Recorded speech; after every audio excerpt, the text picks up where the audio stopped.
deplored what he called the mystique of the Seven Storey Mountain man. He was held captive by its success and by its very limited portrait of him. Although in many ways the Seven Storey Mountain is a work of genius, it needs to be contextualized, and his readers need to know that there was a post-Seven Storey Mountain man, and that's what we're going to be looking at. And so Merton's making and remaking, it continues pretty well right up to the time of his stunning and shattering death by accidental electrocution in Bangkok, Thailand, in 1968. Our course will examine the diaries and the journals of this modern and postmodern chronicler of the soul's unfolding. His diaries, endless and constant self-revision and growth, his continuation, if you like, of the Seven Storey Mountain, reminds us that the spiritual enterprise in which Merton was engaged was nothing less than the supreme enterprise of emptying himself. So, Part 1, Topic 1, the introduction to the man himself. When a North American monk by the name of Thomas Merton electrocuted himself, as I said earlier, accidentally by the way, in Bangkok, Thailand, on December the 10th of 1968, the life so quickly extinguished had merely come to the end of its final earthly pilgrimage.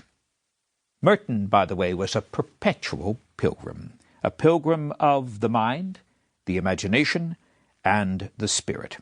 He was born en route, his parents itinerant artists caught up in the turmoil of an embattled France. On January 31st, 1915, in a small town nestled in the Pyrenees, Merton began his very first pilgrimage. Though the Mertons themselves lived in Prades, that's the name of the little village in the Pyrenees, for only a year before they moved back to the United States, the serene and solitary landscape of the France of his birth appears to have made a lasting impression on the young Merton. He was to return to France, by the way, again, in the flesh, and he would return to France many times in the spirit. This is something to remember, that Merton is actually a Frenchman.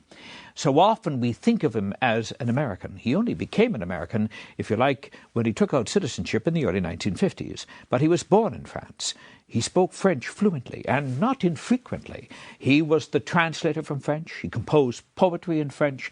And when Gabriel Sautet and some of the other heads of the order of the Cistercians of the strict observance, the Trappists, would come to the United States, he would be their interpreter.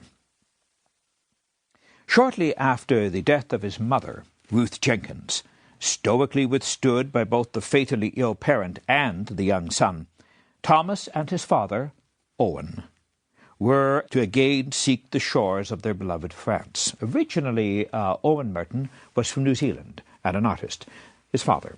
His mother, Ruth Jenkins, was from Long Island. So his parentage was New Zealand and American, and his birthplace, France.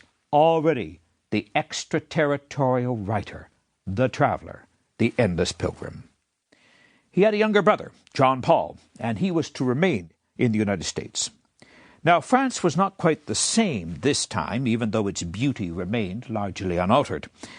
Thomas was enrolled in the Lycée Ingres in Montauban, a city in the south of France, which proved for him, however, a nightmare of alarming proportions. It was his prison, he called it, on which he would have his revenge years later in his best-selling autobiography, The Seven Storey Mountain. He would say a lot of unpleasant things about it, and he would in his autobiographical novel, which we will come to later in this series, called originally Journal of My Escape from the Nazis, which he renamed My Argument with the Gestapo.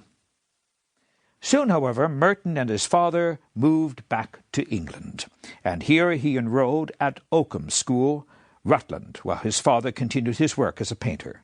Within 2 years, however, his father was dead. He was very early on orphaned. He was now very much alone.